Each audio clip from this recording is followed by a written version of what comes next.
I go by two names, Melissa and Malky, from Malka, which is Hebrew for queen. My family calls me Malky, and people that know me well call me Malky. Melissa was just a name to feel like I can fit into this secular world and somehow feel American. So I'm struggling. I don't know what's true. It's like I feel like I'm saying words like I'm not committed to my name. It's a really weird feeling.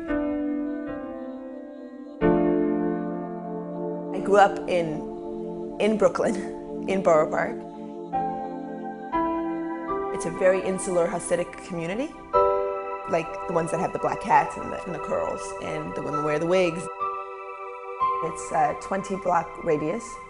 Everything you can possibly need is in those 20 blocks.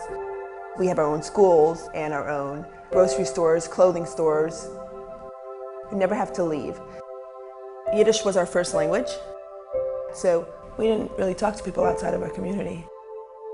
You just stay in your little world. So we grew up in New York, but I didn't really feel like I was in New York. It was my New York, I guess. I think I've always felt it as a kid, the difference between the way girls were treated and boys were treated and the different roles that they had in the community. I felt very slighted as a woman.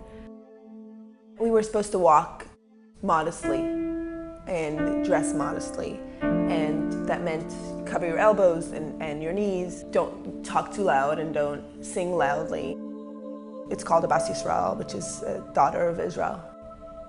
I probably wasn't the epitome of this like modest girl. I didn't buy into the code of dress and behavior that we were supposed to follow. I always had questions, so I ended up studying with this rabbi. That was a little bit of a rebel move, even though it was a Hebrew seminary, because girls in our community don't go to seminary. All I wanted to do was study Torah, and I was told that it's a shame I wasn't born a male. Why would God make me think if I'm not supposed to think? Why would men do this and why can't women? I would keep comparing. Women just weren't evolved. I'm trying to remember the first time that I was with a woman or that I thought about women. I had a friend who got me romance novels, and we acted it out one night. We didn't do anything after that, but we had a thing. I didn't know what the thing was. I started questioning a lot, I think, when I hit my teens. I remember the girls talking about lesbians. And I remember the word lesbian made me blush or made me really, really uncomfortable. I actually think that the girls noticed that and they asked me if I knew what it meant. And I walked out of the room. Like I thought it was a terrible, terrible word. I had an arranged marriage. I think that if I had a choice, and I don't think I would have wanted to, but I did it. I never bought into it. I believed in true love. And I remember saying this to people in my community, to girls in my class when I was a kid, that I can fall in love with a man or a woman because I didn't want to rule out like half the population. I just had to imagine my life differently. I think that was really, really scary for me.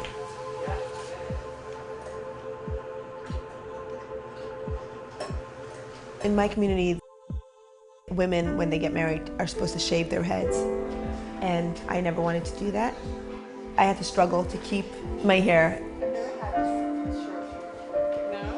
It became something I treasured because I had to fight for it. Here somehow takes on this huge role, which it never earned. I feel like cutting it now is making such a big statement, but I'm not cutting it because I want to look gay. I'm cutting it because I'm done with boxes and I don't want to have a title. I don't need to look tough to be tough. I don't need to look gay to be gay. But I think doing it now that I am dating women and that I want to only date women, it's saying I want to be seen a certain way and I want to be seen as queer.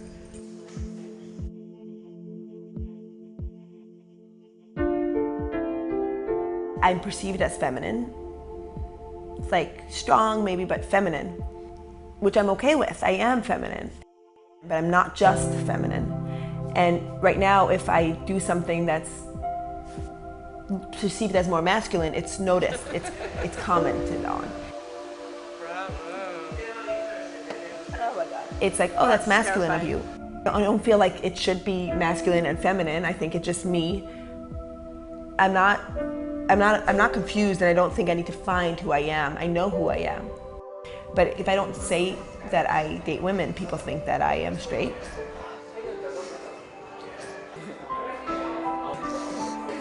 Yeah.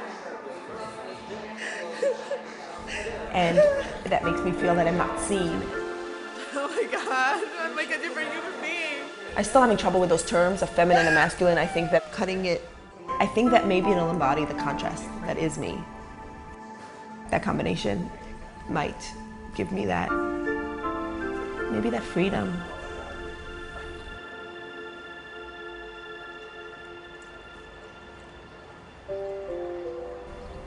I don't know, I guess we'll see.